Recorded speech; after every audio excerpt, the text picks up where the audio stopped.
Շնորհակալություն, հարգելի քաղաքացիներ, ներկայացրեց պարոն Նահապետյանը իր ղեկավարած կոմիտեի տարեկան զեկույցը եւ սա առիթ է, որպեսզի մենք խոսենք ընդհանրապես հակակոռուպցիոն պայքարի մասին, որի լոզունգներով Նիկոլ Փաշինյանը եկավ իշխանության։ Ձեր կայքում պարոն Նահապետյան կարդում եմ Ժորժ Սանդի խոսքերը, որ ազնվությունը մահանում է, երբ վաճառվում է։ Հիմա առաջարկում եմ խոսել ազնիվ, որպեսզի ոչ ոք եւ ոչինչ չմահանա։ Հակակոռուպցիոն կոմիտեն կազմակերպում եւ իրականացնում է քրեական դատավարության օրենսգրքով իր ենթակայությանը վերապահված ենթադրյալ կոռուպցիան հանցագործություններով միջդատական վարույթ։ Իր լիազորությունների շրջանակում նաեւ իրականացնում է օպերատիվ հետախուզական գործունեություն։ Հասկանալի է, որ ձեր մանրադիտակի տակ պիտի լինեն պետական պաշտոնյաները։ Եվ այս առիթով ձեր ուշադրությունը հրավիրում եմ մի շարք իրողությունների վրա, ակնկալելով, որ դուք եւս դրանք անպատասխան չեք թողնի։ 2023 թվականին քաղաքացիական պայմանագիր կուսակցության վարչության անդամ, Երևանի փոխքաղաքապետ Արմեն Փամբուխչյանի թոշակառու հայրը 40 հեկտար մակերեսով հողեր է ձեռք բերել Արմավիրի մարզի Շենիկ գյուղում։ 71-ամյա Փամբուխչյանը Ամերիաբանկից ստացել է 1.5 միլիարդ դրամի վարկ։ Իսկ ամենաուշագրավն այն է, որ Փամբուխչյանը ավելի քան 102 միլիոն դրամի սուբսիդավորում է ստացել պետությունից, որ վարկը արտոնյալ պայմաններով մարի եւ դեղցի արգիներ հիմնի։ Պարոն Նահապետյան, քանի թոշակառու եք ճանաչում, որը կարող է բանկից 1.5 միլիարդ դրամի վարկ ստանալ եւ պետությունն էլ իրեն սուբսիդավորի, որ այդ վարկը արտոնյալ պայմաններով մարի։ Ես կարծում եմ, որ դուք էլ չեք ճանաչում, այնպես ինչպես ես էլ չեմ ճանաչում, որովհետեւ թոշակառուներին անգամ հեռախոսի ապառիկ չեն տալիս բանկերը։ Հաջորդը Նիկոլ Փաշինյանը Մեղրիում հայտարարեց, թե Մեղրիի գյուղերը ջուր չունեն, քանի որ հաճախ Երևանում ատամները լվանալու համար քաղաքացիները ծորակները բաց են թողնում։ Բայց ֆունդամենտալ հարցերը Հայաստանի ջրային ռեսուրսների հարցում չեն լուծվում։ Նիկոլ Փաշինյանը 15 ջրամբար կառուցելու խոստում էր տվել, որևէ մեկը չի կառուցվել առ այսօր։ Վարչապետի ֆեյքն ու ֆեյքերը ուշադրություն դարձրեք պարոն Ալեքսանյան, Վեդիի ջրամբարը վերագրել են Փաշինյանին։ Ջրամբարի հետ Փաշինյանը բացարձակ կապ չունի։ Ջրամբարի նախագծման աշխատանքները սկսվել են 2013 թվականին, շինարարությունը սկսվել է 2017 թվականին եւ 2021-ին, որ պիտի բացումը լիներ, հետաձգվել է 2022 թվականին, 2022-ից հետաձգվել է 2023 թվականին, 2023 թվականի հուլիսին հետաձգվել է մինչև դեկտեմբերի 31 եւ հետո 24 թվականի գարնանը Գնել Սանոսյանը հայտարարեց, որ էլ պիտի բացվի, բայց մինչև հիմա ամբողջական ջրամբարը բացված չէ։ Սա ի գիտություն Նիկոլ Փաշինյանի, իր թիմի եւ իր ֆեյքերի։ Իսկ Գնել Սանոսյանի որպես անորակ ասֆալտապատման նախարարի, ես կարծում եմ, որ պիտի պատասխան տա այս ամեն ինչի համար։ Այդ ոնց է ստացվում, որ Սահակյան շին ընկերությունը, որը տապալում է Վեդիի ջրամբարի ամբողջական կառուցումը, տենց հանգիստ ոչ մի բան չի կատարվում իր հետ։ Բայց ոնց է ինքը նախարար աշխատել։ Այստեղ պիտի փնտրել այն պոզ ու պոչով կոռուպցիան։ Շրջակա միջավայրի նախարարությունն էլ ձախողել է Արարատյան դաշտի արտեզյան հորերի լուծարման կամ կոնսերվացման գործողությունները։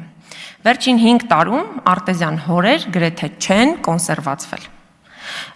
Իմիջիալոց այստեղ օգտվել եմ նաև հետքի բացահայտումներից, որ արտեզյան 51 հոր կա, որից 10-ը պետք է լուծարվի, 41-ը կոնսերվացվի։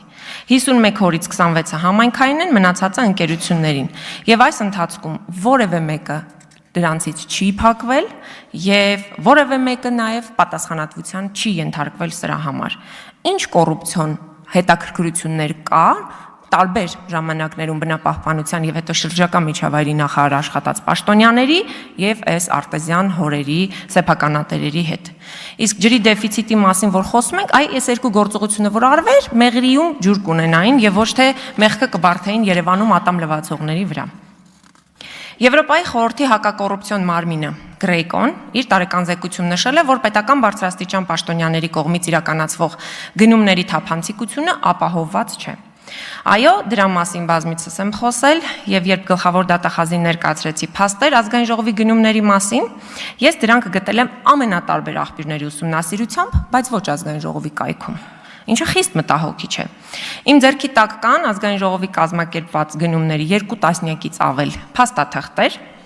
որոնք վկայում են այն մասին, որ այս շենքում աշխատակազմի ղեկավարը, որ Ալեն Սիմոնյանի մտերիմն է, առանց հրապարակային հաշվետվության պետբյուջեի գումարները ծախսում է շռայլ, չի ներկայացնում իրականում ինչ կարիքների համար, ինչ գնումներ եւ իրապես այդ կարիքները արդյոք գնահատված են։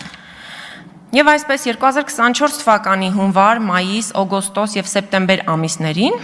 ազգային ժողովը գնել է 908 շիշ կոնյակ, տարբեր տեսակի։ Դրա համար Հայաստանի հպարտ հարկատուները վճարել են 16 միլիոն եւ 635 հազար դրամ։ Ինչ անհրաժեշտությամբ են գվել կոնյակները, ում են նվիրել, ով է որոշել, ինչքան պետք է գնի, այս մասով որևէ թափանցիկություն չկա։ Ընդ որում, բոլոր գնումները 3 տարիների ընթացքում իրականացվել են Վինո ընկերությունից։ 2025 թվականի հունվարից ապրիլ 594 շիշ կոնյակ է գնվել 11 միլիոն դրամով։ Արդեն կես տարի է անցել, բայց դեռ տարին շարունակվում է։ Էլ չեմ ասում են օրորոցային չխչխկան խաղալիքների մասին, որոնք առել էր ազգային ժողովը պետության միջոցներով եւ այդ բոլոր փաստաթղթերը ես ձեզ էլեկտրոնային կրիչով կփոխանցեմ, պարոն Նահապետյան։ Ազգային ժողովի սրճարանի մասին, որ բոլորդ այստեղ անցնում եք կողքով գնում գալիս, այդ կառուցելու համար 10-ից ավելի պայմանագրեր է կնքել ազգային ժողովը։ Մոտ $100,000 ավել գումար է ծախսվել։ Ով է որոշել, որ պետք է կառուցվի սրճարան։ Այնտեղից պիտի հանվեն տարբեր երկրների խորհրդարանների ղեկավարների, ներկայացուցիչների տնկած եղևնիները։ Հանել տարել են, փոխարենը կառուցել են սրճարան։ 3 միլիոն դրամից ավել մի ջրվեժիկ են տեղադրել, 3-4 անգամ սալիկները փոխելու պայմանագիր են կապել, 2-3 անգամ սեղան ու աթոռ են գնել, բայց միայն մեկ ընկերությունից գնված սեղան ու աթոռներն են շարված սրճարանում։ Բոլոր փաստաթղթերը, պարոն Նահապետյան, էլեկտրոնային կրիչով ես ձեզ տալու եմ։ Պողպատե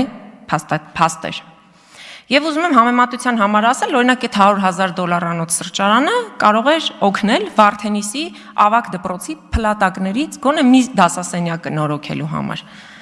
Ճաշակի հարցը, ինչպես ասում են։ Ես այս ամենը բարձրաձայնեցի ու նաև ձեզ հիմա կփոխանցեմ այդ հաղորդումը հանցանքի մասին, ակնկալելով ձեր գործուն քայլերը, որովհետև կոռուպցիայի դեմ պայքարի մասին խոսելով կոռուպցիան չի վերանում։ Պետք են գործուն քայլեր, ընդ որում քաղաքականապես անկախ, անկաշկանդ եւ չնայելով թե կոռուպցիոն գործարքների թիկունքում իշխող կուսակցությունից ովքեր կան, նրանց հետ փոխկապակցված ինչ անձիկ կան եւ արդյոք նրանք որևէ կերպ այս ընթացքում իրենց պաշտոնական դիրքը այս կամ այն կերպ չարաշահել են։ Շնորհակալություն։